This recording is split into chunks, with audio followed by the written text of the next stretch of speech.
that's what I think Margaret's course helped us to do, because she provoked us with some questions, some pictures.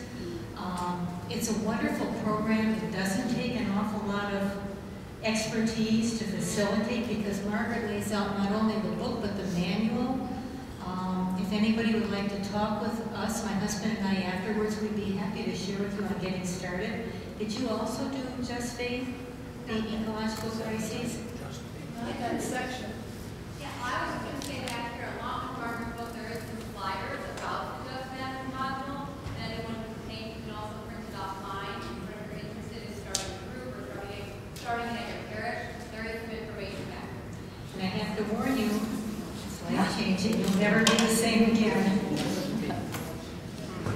Thank you. Okay. I think I can talk loud enough. Yeah? Down here? Yeah? You can hear me?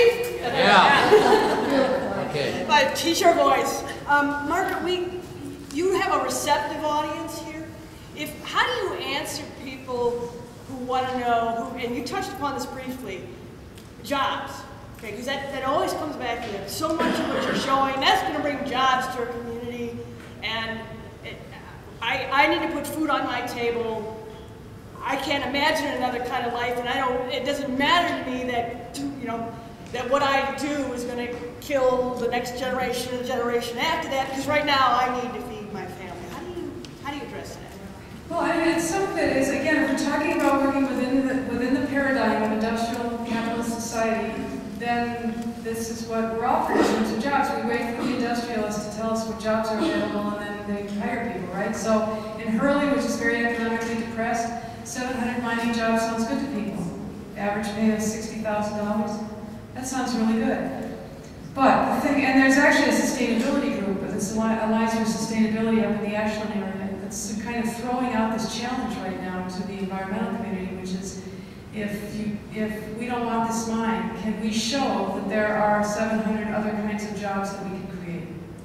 See, I mean, we have to remember a lot of this stuff, these are political decisions, sometimes more than they're economic decisions. I was just saying here at the table that it's like if we're talking about the need to ramp up more energy supply, right? We need more energy, so we're going to keep tearing up the earth to feed all of this expansion, population growth, and more suburbs and all that stuff. One of the things we're really worried about carbon emissions that we could be doing, and a lot of people have studied this, would be if the U.S. would move massively towards efficiency rather than production. Efficiency in how we use energy. We could bring down our carbon emissions overnight. I mean, within 10 or 20 years, we could make extraordinary reductions in U.S. greenhouse gas emissions by focusing on emissions, which means working to retrofit homes, retrofit schools, put solar panels up, all this kind of stuff, right? 100 miles per gallon for cars. This is actually technology that's available. The fact we don't have that is only because we've made a political decision not to have cars that get 100 miles to the gallon. That's a political decision. But the thing is, if you move towards efficiency, who loses out? ExxonMobil, Chevron, the natural gas companies, because they're not going to make money if everybody becomes more efficient. And who gets our tax subsidies? You know, what industry is being funded? How much is efficiency being funded? Back in the 70s, you could get big tax credits for putting solar panels on your houses. Ronald Reagan got rid of those. That was a political decision. We could have solar all over the country by now if we had kept going.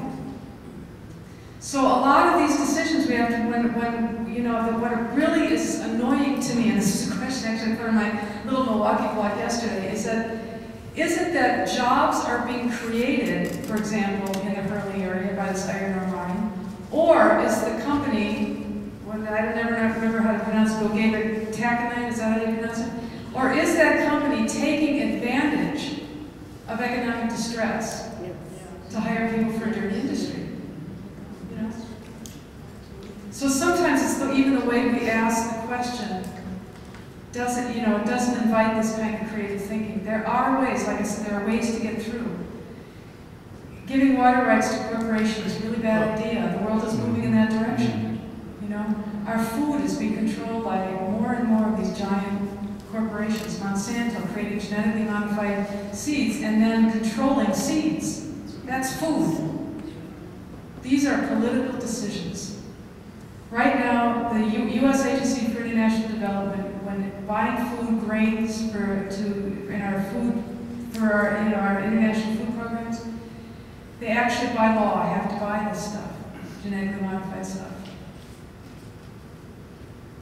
That's the way our tax money supports an industry that's doing terrible damage. So these are political decisions, and there are other decisions that can be made. Those are just a few examples.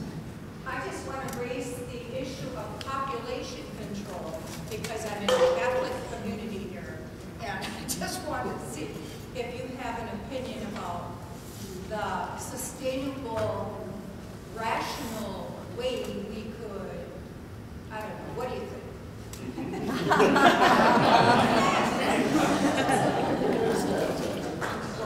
For me, there actually is a clear answer. Because there have been plenty of studies done about how you bring down the population growth rate. And the ingredients, there are three major ingredients. One is education of women. Education of women. Another is women's financial independence. Right? It's amazing when women are financially independent and don't have to be dependent on men for their survival, they make different choices. And the third ingredient, this is one that will get me in trouble, is the availability of reproductive services. When those three things come together, the rate of pregnancy, including the rate of abortion, drops very quickly. So it really, if we really were serious about this, one of the ways we do this is by empowering women to make choices. And I'm not making that up. I mean, this is all research. The UN population program actually has a lot of studies that show that this is the case because that's what they do. I have just a personal question. When you were talking about the problems in sustainability and we can't go on like this, but you were saying another 100 years, and I'm thinking with all that's going on in the protests and Wall Street and just how it's sustaining and growing, that is it possible it could be coming much faster? And I know there's a group in California, HeartMath, and others that are dealing with global consciousness and working on that global shift through consciousness awareness. Could you speak to that? Well, you know, we were looking at those tipping points before, you know, and it would be very interesting. We could all decide where the tipping point is, where the industrial model collapses. I mean, it's going to collapse. It's a question of what it will take to bring it about. It would be nice if we could bring it down consciously and deliberately. There are some powerful people who aren't going to let that happen. It's going to be kind of a rough ride. But I think, just like we're seeing with the Occupy movement, which has sort of surprised me with its resilience. I mean, it's lasted long. It didn't surprise me that it suddenly burst to the surface, but the fact that it not only sustained itself, but the way it spread is, to me, just sort of amazing. And now there's beginning to be some really interesting conversations about how the older generation needs to start supporting these young folks in the streets. Unions are starting to sort of call themselves to account for not supporting it more. When do we reach a tipping point? I mean, a tipping point will come. I mean, this point I made sort of towards the end of my talk for me is really an important one. If we mimic the Earth, you know, the Earth has a lot to teach us about resilience. And there's no reason human beings can't act like the Earth does, since we're the Earth too. I mean, we're biological beings. One of the things that we've lost with our sort of Western way of life is the ability to sense our biological connections with the creation all around us. I mean, you saw that photograph of what's going on around Oconomo Rock. We're tearing our habitats that support us, that we need to live, we're ripping them to shreds. And we're so distracted by all of our high-stress lives and our technology and our craziness that we don't even sense the danger we're in. But a lot of people are beginning to get it, right? If you want to mimic nature, how does nature heal? You know, what's making our bodies sick? How do we stop putting that stuff in our bodies? How does nature, what provides the resilience of nature is diversity and interconnections. We could be doing that with one another at real base levels. Where does nature do that? Right here. It builds right at Lake Michigan along the shore, on the bluffs. What happened in Menominee River Valley when they finally sort of cleaned it up and started replanting prairie grasses and river grasses, and you go there and you can't believe that that's the Menominee River Valley. See, I think a lot of people are beginning to mimic that. We need to return to nature ourselves, right? And as we do that and build community among ourselves and with nature around us, we start to build resilience. So when it happens, if we're not able to bring it down deliberately, as it collapses, we're going to find this resilience has appeared all over the place. And that's what's going to get us through. And I think, I agree with you, I think the tipping point could come very quickly. I think there could be a very big shift. What I don't want to say, because I don't think it's true, is that it's going to be an easy shift. We're in for some rough times. We're in for some rough times, and I don't want to I don't want to create, sometimes I get nervous that some people talk about this as if this shift will be some glorious, romantic, wonderful advance in consciousness. Well, that will be part of it. But we're going to go through some hard times in the meantime. And all of that, having that sense of where we're going might help get us through. We were talking a little bit about Central America here. And for me, I think back on times like the days of Oscar Romero and 4 Churchwomen, that in 1980, when so many people were being killed in El Salvador, the Civil War hadn't started yet, but everybody knew it was coming. And those 4 women have always been really inspirational for me in times like this, because each one of them had to make a decision about whether or not to stay, because everybody could see what was coming. And they were getting death threats of people they knew, their bodies were being found on the streets. And even the night before they were killed, as we all know from the famous story, they were flying back from this retreat in Managua, the Marinol sisters, and then they were picked up by Jean and Dorothy, and then were killed. And there's beautiful stories of the Marinol sisters talking about Mara and Ita, the night before they went back, making this deliberate decision that they were going to stay with the people. Jean Donovan made very eloquent, I could leave except for the children, that famous statement. Dorothy Kazel, her community really wanted her to come back, and her bishop wanted her to come back. And she didn't want to leave the people at a time like that.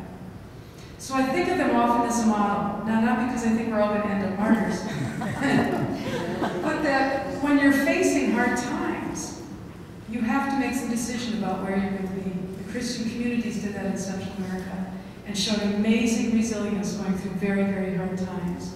So, we're going to go through very hard times, but we can mimic this wonderful thing that nature makes possible for us, which is to build organic community among ourselves, with our local communities, in the habitats where we live, protect them, defend them, build community life together. And at some point, as this is happening all over the world, that whole thing is going to collapse, and we're going to find this microphone. This new way of life is already being created. That was a long answer, sorry. We're supposed to stop.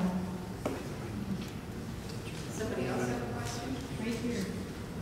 Where's the right here? I don't really have a question, Margaret. I have kind of an idea. Not kind of an idea, it's an idea. First of all, I just want to thank you for bringing this to us, because this is the broad context for what we're about. Everyone here is somehow involved in mission, and this is the big context. So if we don't take this into account, the people in Guatemala are going to die anyway, or Haiti, or whatever it is that we have this investment. What I was thinking about when I was listening to you is everyone here is involved in an international situation, I suspect. Or, well, you all are, because you belong to the Archdiocese of Milwaukee. You've got a sister parish in the Dominican Republic.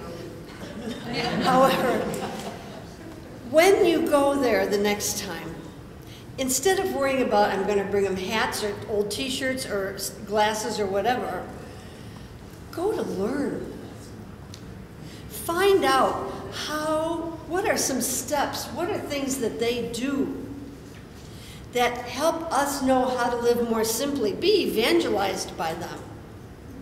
Have them educate. Wouldn't they feel great to know that they're helping us shape our future? So, and then next year, let's all get together and say, here's what I learned. And here's how I'm putting it into practice. I mean, we've got to start somewhere. And maybe this is the global community that's going to do that. Amen, sister.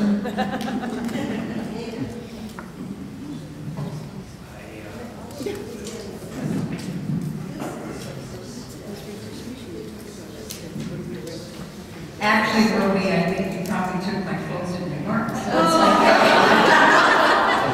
that's what happens when you work together for 12 years.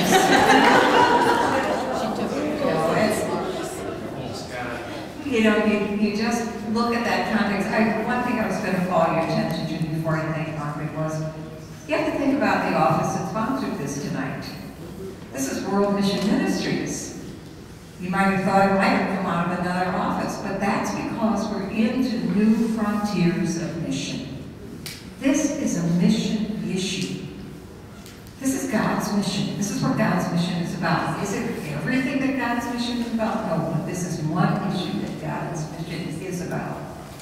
And I heard the Father Max, and I know you had a conversation about Central America, and I thought, from his perspective in Guatemala, he could stand here and talk about some of the things that have happened in his country because of the invasion of other countries in terms of taking the resources from the country. We live in a global world. We have a responsibility for our world. We have a responsibility for the whole universe, for all of creation. But what I loved tonight was that it's doable. We can begin to turn things around. And for that, Margaret, I thank you so much.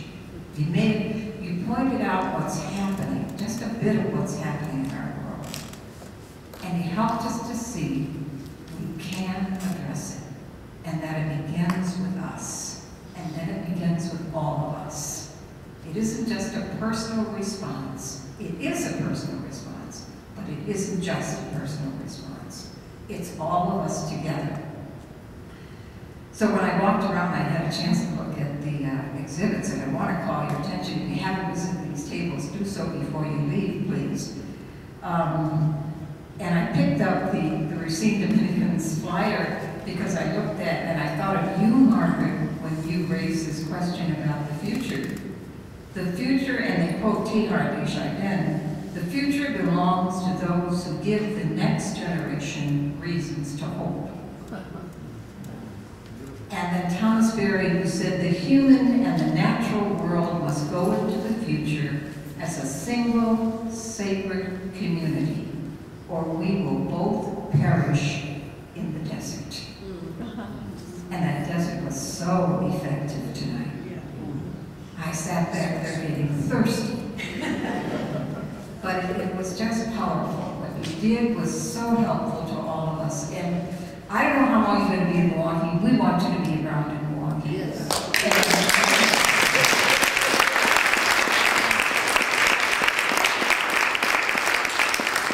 You know, we have a lot to bring to us. Diane brought that up, at least in terms of the Just Faith and how to get all this out. Parishes, schools, any kind of organizations, universities, look at the possibility of change within this archdiocese, even if we went no place else, but just within this archdiocese.